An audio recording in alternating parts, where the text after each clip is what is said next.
Hola, soy la maestra Carolina Centeno Roldán, responsable del área de transversalización de género de la Dirección Institucional de Igualdad de Género, perteneciente a la Benemérita Universidad Autónoma de Puebla. Bienvenidas, bienvenidos y bienvenides. En este programa platicaremos de mujeres escritoras y sus nuevos horizontes desde el feminismo. En la UAP trabajamos por una universidad libre de violencia y discriminación.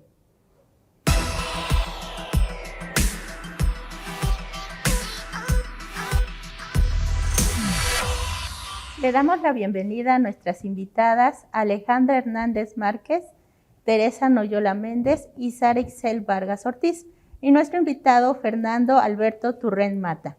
Todos y todas son comunidad universitaria, estudiantes de la Maestría de Literatura Hispanoamericana de la UAP. En este día nos acompañan, como verán, especialistas en torno a las corrientes feministas y análisis de la literatura.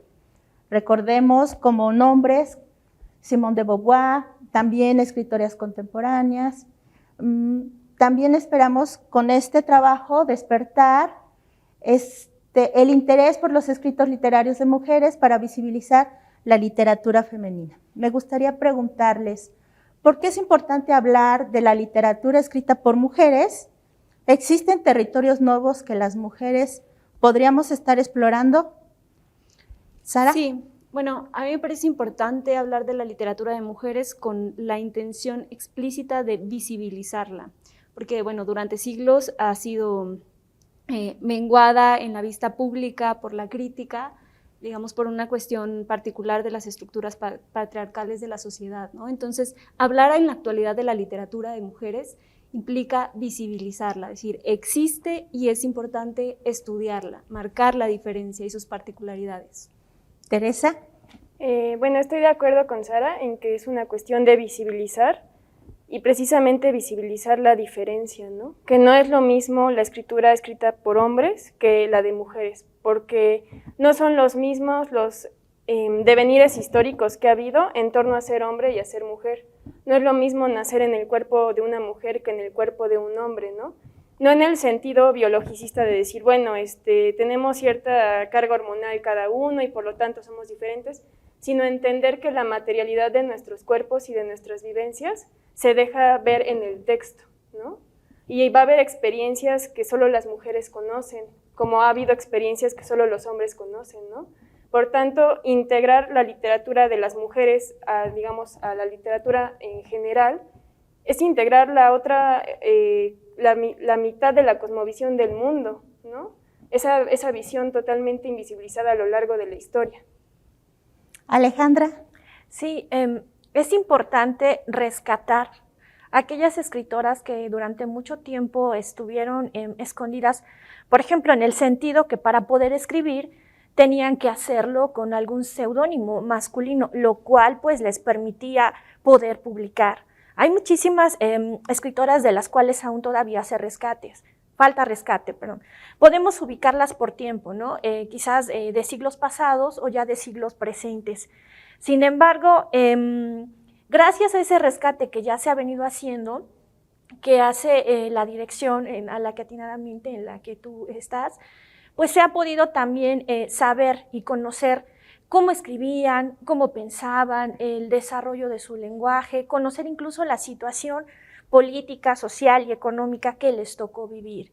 Y es muy importante pues que esto se siga haciendo para que pues se construya la historia de las mujeres, ¿no? Y construir así quizás desde diferentes enfoques, quizás un mapa sobre periodos literarios, sobre mujeres que escribieron y escriben actualmente. Fernando. No, pues claro que tenemos que acercarnos a la escritura de mujeres, más que nada contemporáneamente también porque se está haciendo un periodo de resignificación dentro de la literatura, sobre todo con tropos, por ejemplo, como los que mencionó Tere, sobre todo hablar ya de una nueva postura sobre las visiones corporales, reestructurar y redefinir los géneros literarios a partir de ya no un canon heteropatriarcal, sino también ya un canon con una diversidad muchísimo más amplia y sobre todo también el hecho de no alejarnos de esa visión del pasado, sobre todo porque muchas de las escritoras contemporáneas le deben a muchas de las escritoras de su tiempo, de tiempos anteriores, porque también se intentaron atrever a resignificar el género.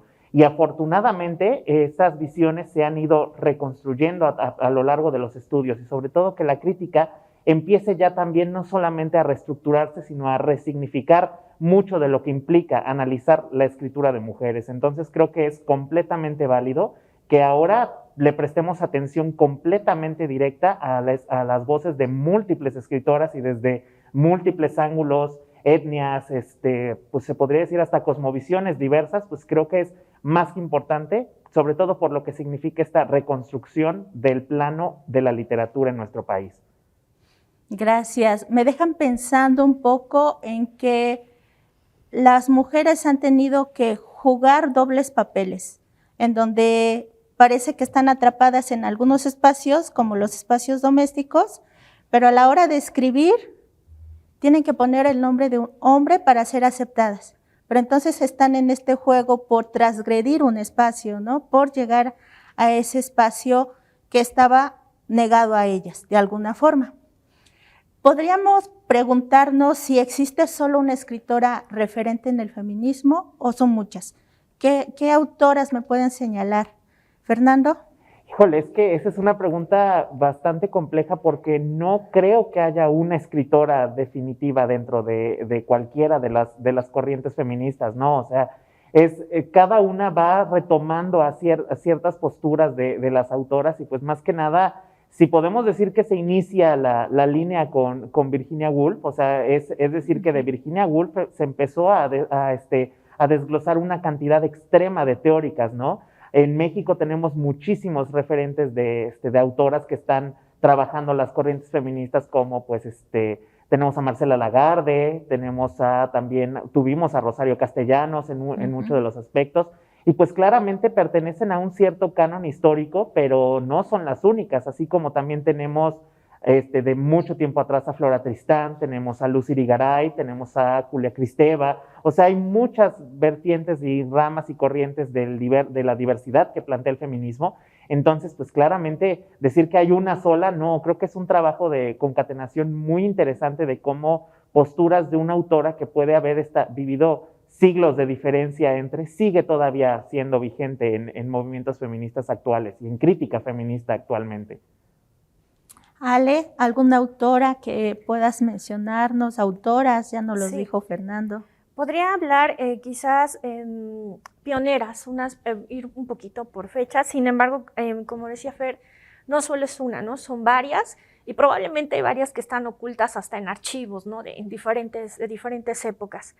Bueno, podríamos hablar un poquito de la mamá de Mary Shelley, por ejemplo. Ya llegando más a lo que es nuestro contexto, ya para el siglo XIX, podríamos hablar un poquito de doña Rosa Carreto, con poesías, fábulas, que también fue una mujer muy importante en la parte de la corriente de escritos por mujeres, ¿no? Doña Severa Aróstegui, entre otras, ya del siglo XIX, ellas en el sentido de escribir, de la creación literaria, pero ya irnos más como por teóricas, lo que es ya del siglo XX, dependería de la corriente, ¿no? Si fuera filosófica, sociológica, que sí hubo varias, dependiendo de la escuela, ¿no? De Estados Unidos, las de Europa.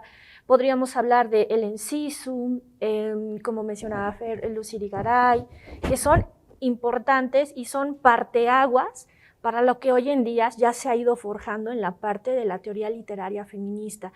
Sin ellas habría sido difícil, y ellas fueron abriendo poco a poco el camino para que hoy en día ya nosotros y especialistas, claro, puedan adentrarse más a este contexto. También tenemos a Marta Lamas en la parte de estudios muy importantes de mujeres, ¿no?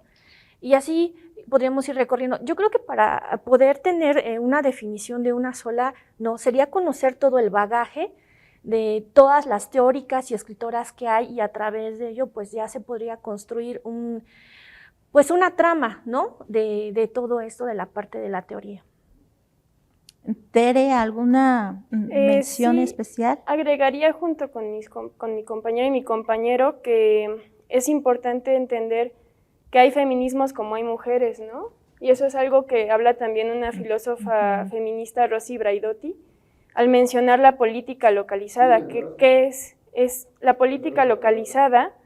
Es entender el feminismo como una postura política, pero en el que vas a reconocer la vivencia de cada una de las mujeres, ¿no? Todas aquí tenemos vivencias distintas y nuestra vida ha sido diferente, ¿no? Por lo tanto, seguramente vamos a tener incluso inclinaciones feministas distintas, diferentes, intereses personales, ¿no? O sea, porque nos construimos de manera distinta, con familias diferentes, tal vez venimos de otros estados, ¿no? O sea, y todo eso tiene que ver con localizar nuestra experiencia y ya yendo hacia la literatura o la filosofía, apalabrar esta manera en la que viven cada una de las mujeres. Sara. Bueno, como apuntaban mis compañeros, me parece interesante que marquemos esta diferencia entre lo teórico y propiamente la creación, la literatura, ¿no?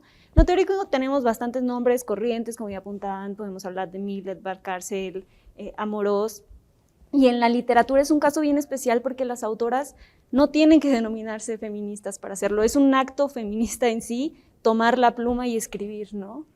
Tomar esa posición de sí mismas para expresarse de una forma diferente que les había sido negada. Y aún en la actualidad sigue siendo, aunque una mujer que escriba no se denomine a sí misma feminista, ya es per se un acto en pro de la mujer. Y me parece eso una reflexión interesante a llevar a cabo para las mujeres que escriben.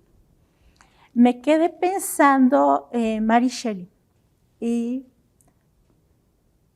o sea, esta creación de Frankenstein es como, lo voy a decir, es una crítica del patriarcado, es una crítica de ese ejercicio de el hombre crear al otro hombre, pero bajo sus propias reglas. ¿Qué podríamos decir de eso? Serían los primeros pasos, ¿no? de la creación literaria. Ya de cierta manera con una fluidez muy particular de ella, sin embargo con restricciones por la misma época, porque ella tuvo que ocultar algunas cuestiones, ¿no? Y tuvo, para poder ser aceptada, incluirse, buscar la manera de estar dentro de los círculos de su momento, ¿no? de su época, sino probablemente había sido quizás casi imposible que su obra fluyera, ¿no? Entonces, sí, ella es una pionera en la escritura femenina, ¿no? Nos habla de una forma biológica de ver al ser humano, de una forma, sí, claro, con el patriarcado, y de cuestiones que también nos hacen pensar y reflexionar en la época. Eso es un atino muy importante de la escritura femenina, la época. Ellas nos leen, nos deleitan con la forma de pensar o de vivir en esa época, ¿no? En la época en que está inmersa la escritora. Y bueno, eso es parte de lo que le debemos a Mary Shelley. Pues gracias. Tengo otra pregunta. El uso del lenguaje incluyente, ¿qué nos dice como sociedad y la inclusión de otras realidades? Fernando. Pues yo creo que el uso del lenguaje incluyente ha sido un atino muy grande por el hecho de que se ha estado hablando de incluir a un montón de diversidades que no estaban incluidas de por sí. Sí, claro, está también esta parte de, pues sí, la invisibilización femenina ha sido muy directa en el lenguaje. Tenemos un lenguaje masculinizante donde se hablaba de que cuando se decía todos, se incluía completamente directo a todas y a todos. Pero también ha servido como que el hecho de seguir ya desmasculinizando nuestro propio lenguaje, ha servido también para dar visibilidad tanto a mujeres como a identidades sexogenéricas divergentes, porque no se había tomado en cuenta muchas de estas identidades, ¿no? Entonces, sí es un impacto directo a la sociedad, porque sí hemos de decir todas y todos nos hemos visto influenciados por la visión patriarcal hasta en la misma forma en la que nos hemos expresado o la que aprendemos a expresarnos, y pues claro que habíamos tomado muy bajo en cuenta a todas estas otras identidades, ¿no? Entonces también es un ejercicio curioso por el hecho de cuando decimos, si se dan cuenta, identidades, está en lenguaje incluyente, ¿no? O sea, nunca decimos identidados ni identidadas, ¿no? O sea, decimos identidades. Entonces, También, como se nos ha enseñado prácticamente a lo que es Tere, Ale y a mí, que somos egresados también directo del Colegio de Lingüística y Literatura Hispánica, sabemos que pues el lenguaje lo hace el hablante, ¿no? Entonces, cuando el hablante hace el lenguaje también sirve por algo, ¿no? Que va muy aunado, por ejemplo, a algo que decía Sara, el hecho de la mujer escribiendo como un acto de rebeldía, pues también el hecho de estas identidades apropiándose del lenguaje es un acto de rebeldía para poder decir, véanos, aquí estamos, ¿no? Y ya no tanto para seguir comprendiendo estas nociones, porque si nos damos cuenta, el ejercicio de identidades es uno, pero muchas de nuestras condiciones de lenguaje están puestas en ese sentido, ¿no? Entonces, a mí no se me hace extraño ni raro el hecho de incluir a todas, todes y a todos en una cuestión, porque es visibilizar. Y más que nada, desde la crítica y la literatura, uno de los factores primordiales es la visibilización de los trabajos, ¿no? Y creo que pues esto es un paso primordial dentro del desarrollo de una nueva visión del lenguaje. Bueno, vamos a seguir dialogando sobre este uso del lenguaje incluyente desde la literatura. Entonces, lo que nos señala Fernando es que efectivamente podemos incluirla en este ejercicio y las personas hacemos el lenguaje, no son las instituciones, no son las estructuras. Nosotros podemos decidir qué tomar de ese lenguaje. ¿Qué nos podrías decir, Sara? Bueno, me parece un tema bastante importante y refleja una preocupación social por lo que está sucediendo. Y eso es lo que me parece aún más interesante para destacar, ¿no? Efectivamente, como dice Fernando, el habla es del hablante, ¿no? Y así se constituyen las estructuras formales a partir de las cuales nos comunicamos, ¿no? Y a lo largo de la historia han evolucionado de muchas formas. Y me parece que ahora el tema no es si en el tiempo el lenguaje incluyente va a perdurar y nos vamos a comunicar así o si no, sino es la importancia de en este momento histórico destacar la necesidad de hacer visible a otras identidades y entender la importancia que tiene el lenguaje en su función performativa para hacer sentir al otro a gusto consigo mismo y nosotros reconocer la diferencia en los demás. Teresa. Sí, pues también pienso que es un reconocimiento a las subjetividades y también obviamente materialidades, ¿no? Lo mismo que mencionaba del cuerpo, pero sobre todo a estas, no voy a decir nuevas identidades, o sea, estoy pensando por ejemplo en las personas no binarias, ¿no? Porque para mí hay dos tipos de lenguaje inclusivo, si no es que hasta más. Por ejemplo, está el institucional, que es hola a todas y todos, ¿no?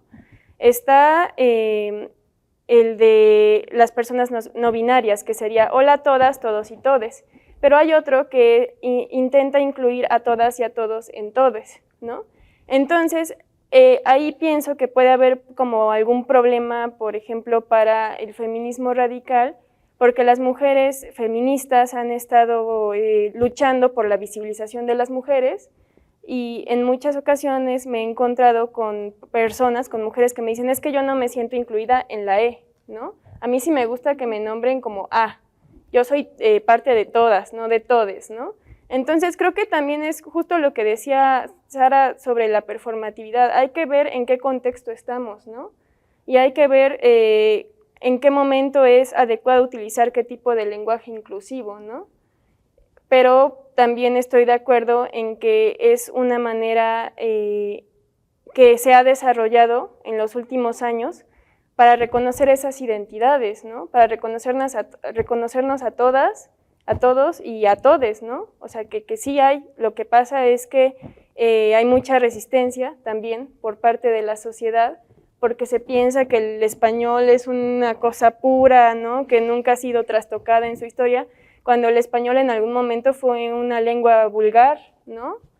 O sea, vulgar en el sentido de que no era latín, ¿no? Era una cosa que salió del latín y que a los más elitistas no les gustaba, ¿no? Entonces, pues es entender todas esas dimensiones de lo social y de lo político que están en el lenguaje, ¿no? Y bueno, sí sería eso. Me recordaste hace algún tiempo cuando empezaba a dar capacitación en lenguaje, hacían un énfasis en esto. El uso del lenguaje en las compañeras y el compañero es un ejercicio político. Y así se hacía una advertencia en el manual. Usted debe saber identificar cuál va a ser su uso político de este lenguaje, ya sea en oficios, redacciones o su propia escritura. ¿Qué me podrías decir, Ale, de este manual que ahora me recordó esta plática? Hay controversia, ¿no?, en torno a si lo utilizas porque la Real Academia dice que es así, así, ¿no? Pero en la parte incluyente ya se maneja un lenguaje de respeto, de dignificación, ¿no?, para todos, para todas, dependiendo de dónde estemos. Y también lo que sí hay que ver es que dependiendo de el público, los espectadores, las personas, qué podemos utilizar y qué no podemos utilizar. Porque igual sigue la regla, ¿no?, que para textos formales no se utiliza, pero si es un discurso ante determinado público, pues se puede utilizar. Sin embargo, es poco a poco, y estos pasos que aparentemente se ven pequeños han sido los parteaguas para que hoy en día se reconozcan varios aspectos del lenguaje incluyente, de este respeto del que mencionaba yo hace rato, para todas las personas de cualquier lugar o estatus social, sin importar. Los manuales son importantes, ¿no?, porque pues nos dicen la forma de comportarnos, la forma de hablar o de ser. Si recordáramos algunos manuales del siglo XIX, había algunos que te decían cómo debía de comportarse la mujer, y la mujer no podía acceder a la educación, no podía más que dedicarse al bordado, la costura y el hogar, ¿no? Y es de esa época. Hoy en día, igual si los analizamos, los leemos, nos vamos a dar cuenta que el lenguaje es totalmente masculino. Y hoy, al haber manuales quizás con esos tintes, pues habría que analizar, ¿no? Sin embargo, yo apelo por la perspectiva de que dependiendo en donde estemos, es como debemos de comunicarnos con las personas. Siempre con respeto y con educación. Y si es necesario utilizar el lenguaje incluyente, hay que utilizarlo. Yo lo utilizo, pero luego hay personas que me ven extraño, ¿por qué lo utilizas, no? Pero es mi forma de rendir respeto hacia el otro. Bueno, esta última parte me deja pensando solo cómo escriben los hombres el cuerpo de las mujeres y cómo escriben las mujeres su propio cuerpo. Almadelia Murillo escribe en un cuento cómo es la cercanía de una mujer con su menstruación. Eso es un tema que también parte de este ejercicio de apropiación, ¿no? Quisiera yo despedir este programa, no sin antes darle las gracias por aceptar esta invitación y decir al público que nos mira que también ustedes trabajaron en el ejercicio literario y de escribir un libro titulado Cansado de morir apenas. Está editado por la Facultad de Filosofía y Letras y por la Benemérita Universidad Autónoma de Puebla. Nuestras invitadas y nuestro invitado participan de este libro y su coordinadora es la doctora María del Carmen García Aguilar, directora de la Dirección Institucional de Igualdad de Género, y nuestra compañera Sara Vargas, coordinadoras. ¿Dónde se puede conseguir este libro? Sí, el libro lo pueden adquirir en la librería Angelo Altieri, en la 3 Oriente número 210. Ahí es donde puede encontrarse la venta del ejemplar físico de nuestro trabajo. Me parece interesante este libro, lo recomiendo mucho. Vamos a encontrar análisis desde Virginia Woolf. Me pareció bastante interesante lo que se hace desde la apropiación de la literatura femenina. Así hemos llegado al final de esta entrevista en Debates desde la Academia a través de TV WAP. Agradecemos la participación de Alejandra, Teresa, Sara y Fernando. Les invitamos a conocer las diversas actividades dirigidas a la transversalización de las políticas de igualdad, prevención y atención de la discriminación y violencia de género en nuestra universidad. Síganos a través de la página web de la DIGE, dige.wap.mx, en redes sociales y a través de Facebook DIGE WAP Twitter, dije, bueno, muchas gracias. Hemos llegado al final de este programa. Agradecemos su compañía. Hasta pronto.